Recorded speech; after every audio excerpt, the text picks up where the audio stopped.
Ramai orang fikir masalah kecantikan ni berlaku pada permukaan kulit. Tetapi sebenarnya perubahan terbesar berlaku di bawah kulit. Pada muka kita ni adalah acuan-acuan yang dibina daripada collagen cushion. Cushion collagen ni lah yang membentuk raut wajah asal kita. Kenapa? Masa muda, wajah nampak runcing, seimbang, lembut dan kemas. Tapi bila dah tua-tua ni, cushion collagen ni dah mula aging.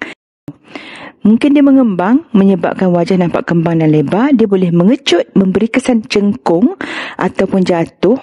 Dan dia berubah bentuk.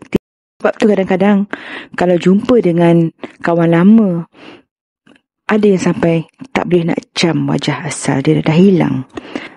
Septa di bawah kulit yang terbentuk bila aging, dia mengheret cushion tu. Bila septa menarik kuat ke satu arah, wajah tak seimbang. Ada yang jadi sengit sebelah, senyum pun nampak macam ketat. Ini kerana struktur dalam tu dah pun berubah. Rawatan red light bukan sekadar cahaya merah. Dia ni bertindak macam fire extinguisher. Dia memadamkan keradangan, timbunan, kerosakan yang mengacau struktur wajah. Nampak wajah runcing, tirus, seimbang.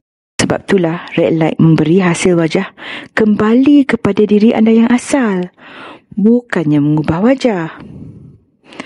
Untuk mendapatkan hasil yang terbaik daripada red light, kita mulakan dengan face mapping. Di sini saya akan melihat peta wajah anda. Cushion mana yang mengembang, mana yang jatuh, mana yang ditarik septa, dan bagaimana nak membentuk semula wajah anda sama seperti anda muda dulu. Red light deep plane lift ni adalah rawatan personality wajah. Bermaknanya dia agak personal sebab dia tak mengubah wajah tapi mengembalikan ke bentuk asal. Selepas kita selesai buat red light, of course, wajah akan terus nampak cantik tanpa downtime, tanpa suntikan, tanpa filler dan tanpa toksin. Tanpa benang pun, wajah akan naturally lifted.